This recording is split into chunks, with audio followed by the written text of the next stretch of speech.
On the year 2017, Supercell released a new card, Megaknight. So it was released officially on 2017 at September. So Megaknight is a 7 elixir card and it was firstly released in the tournament which was called Megaknight Challenge. And in this special challenge, the player who will get the 12 wins, they will get the Megaknight and can play in the battle. So at that time, Megaknight was obviously very popular and it was one of the very hard counter against all the decks. In that special challenge, the players need to make the deck with using Megaknight, and if they can win all the 12 wins, they will get the Megaknight on the challenge and they can use early in the battle. So the Megaknight was very popular at the time.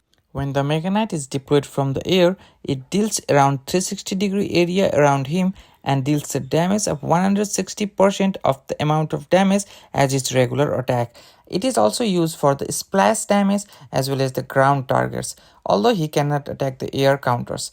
If there are any ground units between 3.5 to 5 tiles in front of Megaknight like this, the Megaknight will stop moving and begin charging as a jump attack, which takes about a second and deals the double of the damage than his regular attack. That helps Megaknight to take down the enemy easily, and it can also damage the crown towers, creating the tower down for the opponent. The Megaknight can completely counter Elite Barbarians very easily if only placed correctly, but if the Megaknight is placed in this way in the middle of the Elite Barbarians, it won't be able to counter the Elite Barbarians. Instead, Elite Barbarians will easily counter the Megaknight.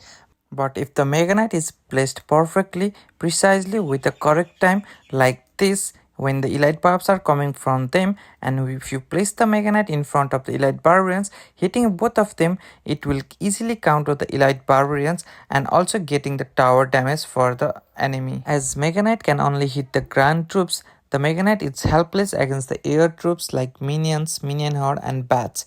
So the Megaknight needs the great support from the back, which is the air counters like wizard to counter like minions, minion horde, bats, and which helps the Megaknight to get to the ground towers of the enemies and destroy the tower.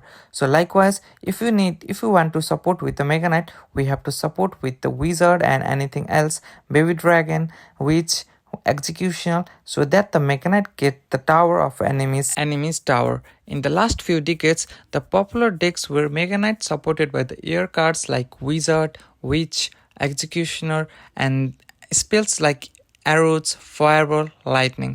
Also, the popular combo was Megaknight supported by the baby dragon, where the baby dragon kills the air cards like minions, minion hordes and bats, and the Megaknight can deal a lot of damage for the enemy's ground towers and take the whole tower, and which makes the player win the match. Megaknight also can completely counter the Goblin Valor, but it requires precise timing. Like if you see the shadow of the Goblin Barrel about the river, you should drop the Megaknight, which is a precise timing at special timing, and it can kill everything and completely counter the Goblin Barrel. Another special ability about Megaknight is that when you place any towers or any kind of expo or motor, the Megaknight can, when jumping or deployed from air, it can take a lock from the air like this, and it can completely counter the tower, motors or expo or anything. And also, not only that, it will also damage the crown tower with the heavy hit points, and Megaknight can completely torn apart for the opponent, and enemy might get pressure under pressure. And likewise, a Megaknight, the charge of Megaknight cannot be stopped by any kind of zap, spells, log or anything.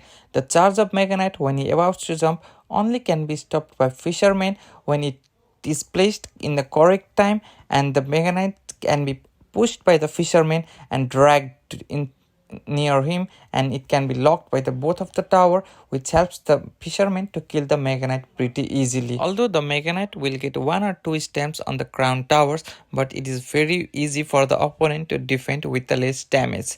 When the opponent or any other want to stop the Megaknight in the air, it cannot be stopped. Although the freeze doesn't work against the Megaknight, if you try to freeze on the air, it won't get freezed on the air. Instead, it will get the tower and gets freezed in this way.